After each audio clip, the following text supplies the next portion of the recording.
Missiles continue to rain down on Ukraine's main strategic areas, but they've also hit civilian regions, including an apartment block.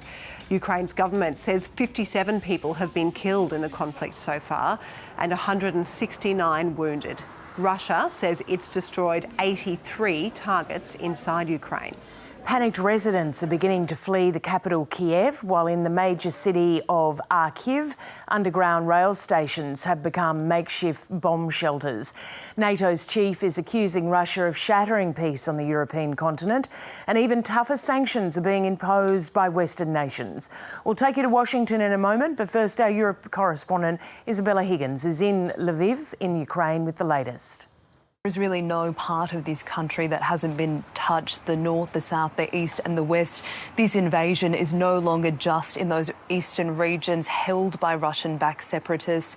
Ukrainian officials say there have been more than 200 individual attacks, and they are taking place in very large cities like Kharkiv and Mariupol. And as we go to air, there are very real concerns for the capital, Kyiv. We have heard from Ukrainian military officials who say they are fighting off an offensive at an airport just outside of Kyiv and other critical infrastructure. So there is certainly nervousness about what is going to happen to the capital, whether it could perhaps see a further ground invasion in the coming hours or days. So a very scary situation for people who are there. As we've heard, many people are sheltering if they weren't already able to leave. We've also now know that Russian troops have taken Chernobyl, that is the well-known nuclear power plant in the country's north. Now, there's been some suggestion that Russia would perhaps want to do this. Doors have been shut, schools have been closed. People have been told, don't leave your house unless you have to. So this is the Ukraine that people are living in at the moment. It's one that feels very different to the country just a few days ago. Let's take a listen to Ukrainian President Volodymyr Zelensky about what he says the country is living through right now. What we have heard today are not just missile blasts, fighting and the rumble of aircraft.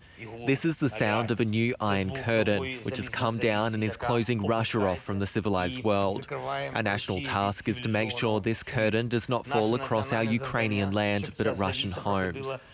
So as you can hear, it is a very difficult situation that Ukrainians are facing, and many are deciding should they stay or should they go. We know that already many have chosen to move to safer ground, moving to cities in the country's west, like here in Lviv. But the UN estimates that already 100,000 people have been displaced, that many people did a dash and have gone to places like Romania and Moldova, neighbouring countries like this. We're hearing reports that 70 kilometres from here on the Polish border, that there are thousands and thousands of people who are trying to make their way to another country, who have decided that Ukraine is not a safe place to be. Isabella Higgins there in Lviv in Ukraine. Well, let's bring in North America correspondent Carrington Clark. Carrington, the US has announced additional sanctions on Russia this morning. Give us the details. So, Lisa, these sanctions look a lot like the sanctions we saw the US impose on Russia in the lead up before the attack that we saw of Russia on Ukraine. It's really about strangling the Russian economy. The US is now targeting a larger group of Russian financial institutions. The 10 largest financial institutions will effectively be cut off from Western financing. They're also now targeting large Russian-owned enterprises, particularly state-owned enterprises, both in terms of them being able to access outside money, but also in what they're able to export. And there are now export controls over key technologies and key types of products that they say are critical to the Russian economy. So effectively, they're saying that American technology will no longer be able to be exported to Russia, and they say that this is critical not only for the Russian military but also their economic performance. Joe Biden has been very clear that at the moment the main power that they have, the main stick that they have to wield against Russia is in regards to economic and financial penalties.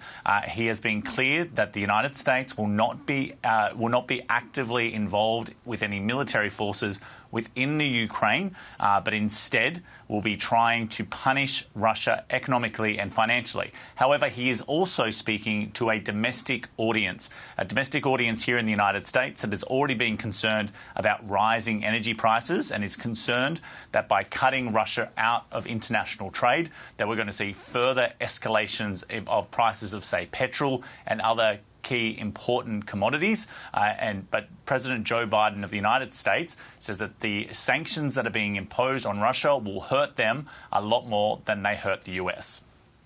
I'm authorizing additional strong sanctions and new limitations on what can be exported to Russia. This is going to impose severe cost on the Russian economy, both immediately and over time. We have purposely designed these sanctions to maximize the long-term impact on Russia and to minimize the impact on the United States and our allies. They might be imposing severe costs on the Russian economy, but Ukraine would be disappointed to not hear any offers from the United States for lethal aid, for military assistance to the Ukraine. And Ukraine at the moment is very much in this alone. All the US troops that we're seeing moved within Europe are just going to NATO allies. They're not being moved to Ukraine. Yeah, although Joe Biden did add that the US had given Ukraine $600 million worth of assistance in the last year. Lots of talk also about the US not being on this alone, rattling off Australia, New Zealand, Japan, and in particular the EU, whose sanctions can probably have the biggest impact on Russia. So what have they announced? So we are seeing the European Commission meet at the moment. The details are a little bit scarce. We are hearing the European Union state, though, that they will be putting in place their own export controls. So you would expect that to mirror the United States in stopping the transfer of key technologies. And the United States actually in its sanctions said that they have agreements with their partners to make sure that US technology doesn't go through other countries on the way to Russia. They're also going to be targeting Russian banking institutions in a similar way to the United States. But there is a key difference, it appears, among the Western allies. There's been a lot of pressure on the United States and pressure from the United States to cut Russia out of the SWIFT international financing system. We heard earlier from the UK Prime Minister Boris Johnson that they were in favour of that, but it seems that the European Union, or members of the European Union, aren't at this point in favour. That Joe Biden named European leaders as being against that at the moment. We will see, obviously, if that changes, but at the moment there does seem to be a key difference between what European leaders are willing to do in regards to sanctioning Russia versus what America and the United Kingdom is willing to do. Carrington Clark, thank you.